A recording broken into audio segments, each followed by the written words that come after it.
Hello students, आज की इस वीडियो में हम हमारे बचे हुए important articles of the constitution cover करेंगे।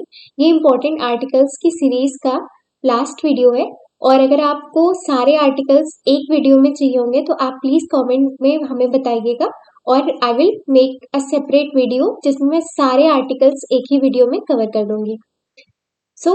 आज के लिए हम स्टार्ट करते हैं आर्टिकल 249 से। Article 249 talks about power of parliament to legislate with respect to the matter in the state list in the national interest। मतलब आर्टिकल 249 पार्लियामेंट को ये पावर देता है कि टू लेजिस्लेट मतलब to make laws with respect to the state list. वैसे तो state list के जो भी मैटर्स होते हैं मतलब जो भी मुद्दे होते हैं उन पे स्टेट हमेशा लेजिस्लेट करता है मतलब कानून बनाता है। लेकिन आर्टिकल 249 पार्लियामेंट को ये पावर देता है कि सर्टेन केसेस में स्टेट लिस्ट के जो मैटर्स होते हैं जो मुद्दे होते हैं उन पे पार्लियामेंट लेजिस्लेट कर सकता है मतलब कानून बना सकता है। आपको पता होगा there are 3 kinds of list. First union list, second state list, third concurrent list. Union list पे यूनियन के जितने भी सब्जेक्ट्स होते हैं उस पे पार्लियामेंट लेजिस्लेट करता है मतलब कानून बनाता है। सेकंड होता है हमारा स्टेट लिस्ट। स्टेट लिस्ट के जितने भी मैटर्स मतलब मुद्दे होते हैं उन पे राज्य कानून बनाता है। और थर्ड होती है हमारी कंकरेंट लिस्ट। कंकरेंट लिस्ट पे हमारा यूनियन और स्टेट दोनों लॉज बना सकते हैं, लेकिन अगर किसी एक सब्जेक्ट मैटर पे यूनियन और स्टेट दोनों लॉज बनाते हैं तो हमेशा यूनियन का प्रिवेल करेगा ओवर स्टेट। नेक्स्ट आते हैं हम अपने आर्टिकल 262 पे। Article 262 talks about adjudication of disputes relating to waters of interstate rivers और रिवर वैलीज।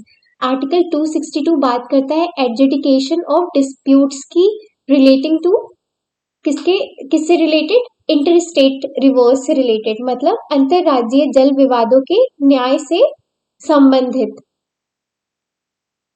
नेक्स्ट आते हैं हम अपने आर्टिकल 263 पे। आर्टिकल 263 बात करता है provisions with respect to interstate council. मतलब प्रेसिडेंट को ये पावर होती है, president has the power to constitute interstate councils to resolve the disputes between states. मतलब राष्ट्रपति के पास ये पावर होती है कि वो एक इंटर स्टेट काउंसिल स्थापित कर सके जिससे दो राज्यों के बीच में जो डिस्प्यूट हो गया हो उनको रिजॉल्व किया जा सके मतलब उनको सुलझाया जा सके। नेक्स्ट आते हैं अपने आर्टिकल 275 पे। Article 275 talks about grants from the union to certain states. मतलब पार्लियामेंट को ये राइट होता है कि वो राज्यों को अनुदान प्रदान कर सकते हैं। आर्टिकल 275 इसी की बात करता है। नेक्स्ट आते हैं अपने आर्टिकल 280 पे। आर्टिकल 280 बात करता है फाइनेंस कमीशन की मतलब वित्त आयोग की। नेक्स्ट आते हैं हम अपने आर्टिकल 300 पे। Article 300 talks about suits and proceedings. Suits and proceedings मतलब मुकदमे और कार्यवाही से रिलेटेड है आर्टिकल 300। नेक्स्ट है हमारा आर्टिकल 300 ए। आर्टिकल 300 ए मैंने डिस्कस करा था फंडामेंटल राइट्स में। पहले right to property was a fundamental right, but later on उसको फंडामेंटल राइट से हटा करके आर्टिकल 300 ए में डाल दिया गया था। So now article 300 A of the Indian constitution talks about right to property. Next आते हैं हम अपने आर्टिकल 312 पे। आर्टिकल 312 ऑल इंडिया सर्विसेज की बात करता है। नेक्स्ट आते हैं हम अपने आर्टिकल 315 पे। Article 315 talks about public service commission for the union and for the states. मतलब लोक सेवा पब्लिक सर्विस कमीशन मतलब लोक सेवा आयोग किसके लिए? केंद्र के लिए और राज्यों के लिए। नेक्स्ट आते हैं आर्टिकल 320 पे। आर्टिकल 320 बात करता है functions of public service commission मतलब लोक सेवा आयोग के कार्यों की बात करता है। आर्टिकल 320 उनके फंक्शंस डिफाइन करता है। नेक्स्ट आते हैं आर्टिकल 323 पे। 323 ए पे। Article 323 A is a very important article which talks about administrative tribunals मतलब प्रशासनिक ट्राइब्यूनल्स। ट्राइब्यूनल्स ऐसी बॉडीज होती हैं जो डिस्प्यूट सेटल करवाती हैं। नेक्स्ट आते हैं आर्टिकल 324 पे। Article 324 talks about superintendence direction and control of elections to be vested in an election commission में। सुपरिटेंडेंस मतलब supervision, direction and control of elections, मतलब इलेक्शंस का सुपरिटेंडेंस, डायरेक्शन किसमें वेस्टेड होता है? इलेक्शन कमीशन में, मतलब इलेक्शन कमीशन में निहित होता है।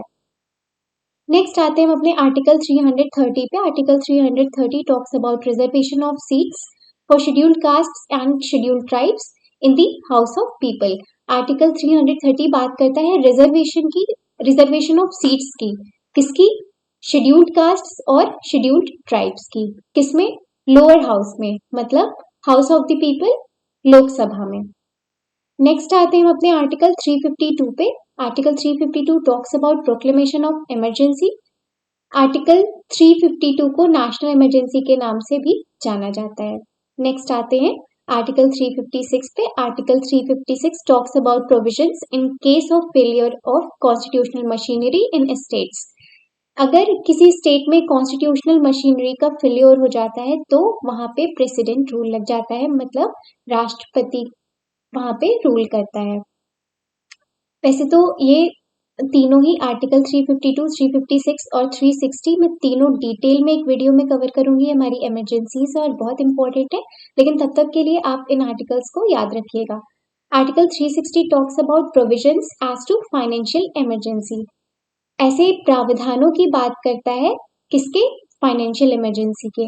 नेक्स्ट आते हैं आर्टिकल 368 पे। Article 368 talks about parliament to amend the constitution and procedure therefor. मतलब पार्लियामेंट को ये पावर होती है कि वो कॉन्स्टिट्यूशन को अमेंड कर सकता है, मतलब उनमें बदलाव ला सकता है, लेकिन कॉन्स्टिट्यूशन के बेसिक स्ट्रक्चर को चेंज नहीं किया जा सकता है। तो आई होप ये हमारी आर्टिकल की सीरीज आपको अच्छे से समझ आई होगी, और प्लीज आप लाइक, शेयर एंड सब्सक्राइब करना ना भूलें। Thank you.